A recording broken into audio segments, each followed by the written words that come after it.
today we are going to be reading a biography. Now, a biography is a book about a real person. So this is called Pocket Full of Colors, The Magical World of Mary Blair, Disney Artist Extraordinaire. Again, Mary Blair is a real person, and she's a Disney artist. So if you've ever been to any of the Disney parks, you might recognize some of these pictures that are within this book. So this is by Amy Guglielmo and Jacqueline Tourville, illustrated by Brigette Barrager, and published by Antheneum Books for young readers. It's kind of a large book as well, so I'll have to scoot out of the picture. Under a wide blue sky, on a red dirt road, in a lemon yellow house, there lived a little girl named Mary. Other children collected marbles or dolls, but Mary collected colors of every shade and every hue. One day, Mary's parents announced they were moving out west. As she waved goodbye to the yellow house, Mary tucked her friend Lemon in her pocket. Mary would miss the happy home, but she had new colors to collect. Driving across the sun-bleached desert, Mary spied russet, top, and sienna. When she arrived in California, she glimpsed the azure ocean and found groves of golden fruit dripping from viridian trees. In the city, she discovered steel gray buildings and mauve-tinted skies. Mary opened her sketchbook. She mixed her paints. She would save these shades for just the right time. When she was older, Mary went to art school. She met Lee. He showed her rosy pink and blushing red. She kept those colors in her heart. Together, Mary and Lee painted rainbows, but it was the Great Depression and people were poor. No one was buying rainbows, except one place. Mary landed a job at Walt Disney Studios, one of the first women ever to be hired. Finally, a place for her colors to run and dance and play as they pleased.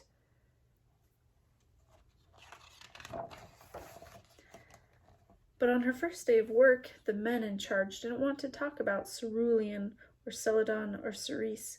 They were only interested in black and white. Mary was told to follow the rules. She tried, but her colors were too vivid, too wild. When Mary turned in her work, all her ideas were rejected. Twinkling emerald skies? The men turned them blue. Magenta horses that could fly? The men made them brown and put them in a stable. Peach giraffes with tangerine spots? Her bosses just shook their heads. They didn't know what to make of her art.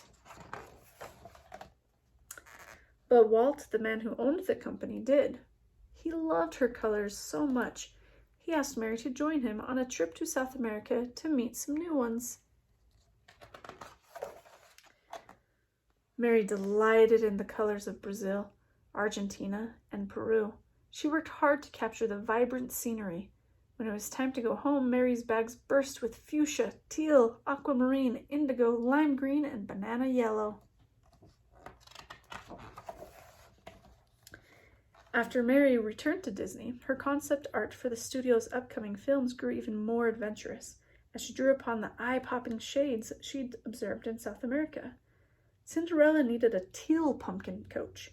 The caterpillar in Alice in Wonderland could only be aquamarine, and the mermaids in Peter Pan simply had to be lime green. This time, some of Mary's ideas were accepted, but most of her art was still considered too modern, too abstract, and just not right. Mary's colors encouraged her to leave the men with their black lines and strict rules, so she did. Mary quickly found new work designing advertisements, illustrating picture books for children, and creating sets for plays and television commercials. She enjoyed the freedom of these new jobs, but Mary missed Walt. Then one day, out of the blue, her phone rang. It was Walt. "Mary, I have a project for you. I need your wild and beautiful colors." His voice boomed.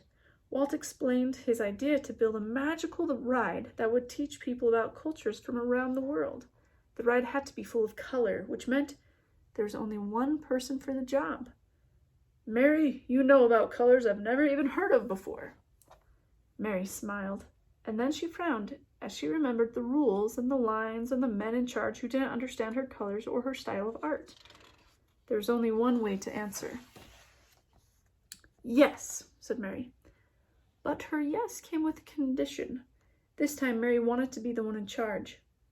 Walt welcomed her aboard. Mary's paint seemed to sparkle when she hung up the phone. She had never been to places like China or Morocco or Kathmandu, but her colors had. Sitting down to work, she squeezed out dabs of paint. Lemon yellow, aquamarine and azure, mauve, taupe and tangerine, russet, sienna and still gray, celadon, cerulean, cerise, magenta, teal, indigo, and emerald shined from her palette. And when she picked up her brush, the colors Mary had so carefully collected all her life took her on a trip around the globe. When the work was done and the ride opened, people gasped in awe. It's a Small World was a sensation. When it was Mary's turn to take the ride, she leaned back in the boat and let her colors wash over her. It was a world of laughter, a world of smiles, and color, color, color everywhere. This at last was Mary's world.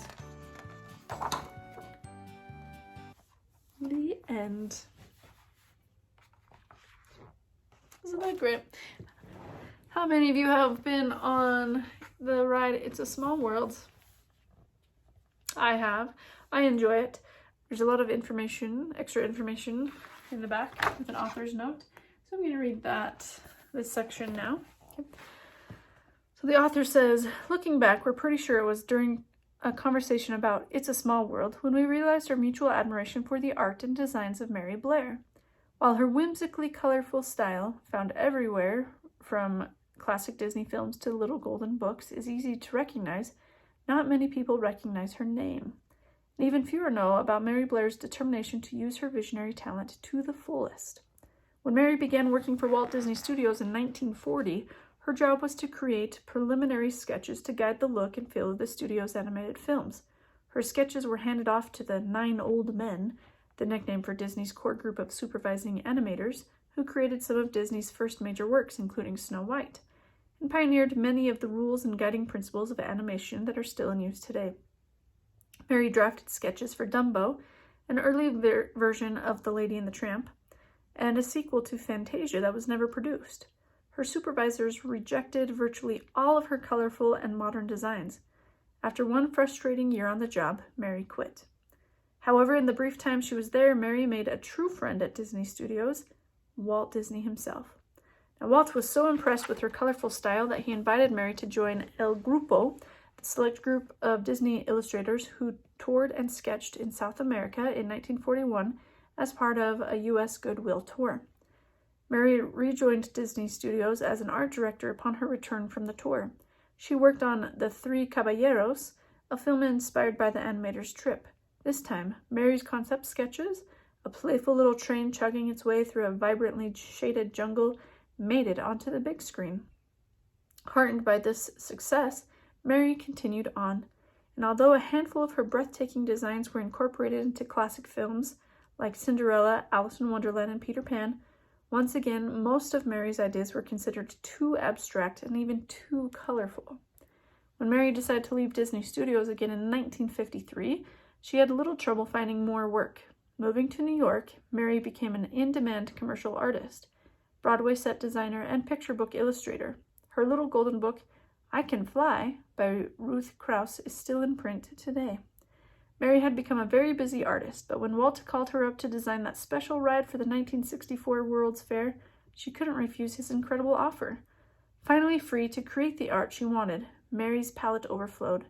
As fellow Disney artist Raleigh Crump, an assistant on the It's a Small World project, said, I don't think she mixed paint very much.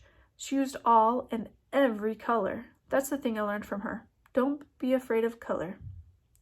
When Mary Blair died in 1978, it seemed like her art would end up as a footnote in the history of Walt Disney Studios. This began to change as emerging animators rediscovered Disney's golden age, and with it, Mary Blair. In 2008, Mary Blair was named a Disney legend, and 2 years later, a Google Doodle was published honoring what would have been Mary's 100th birthday. In 2014, the Walt Disney Family Museum hosted the first retrospective of her work, as room after colorful room burst with Mary's joyful, exuberant art. It became clear what Mary had created during her lifetime. Pure magic. So maybe you can be inspired by Mary Blair in some way, whether it's becoming an artist and using all the colors that you can think of to create beautiful pictures, or using some of her determination and being able to do what you want to do and accomplish the dreams and goals that you have. But Mary Blair is a great example and a Disney artist extraordinaire.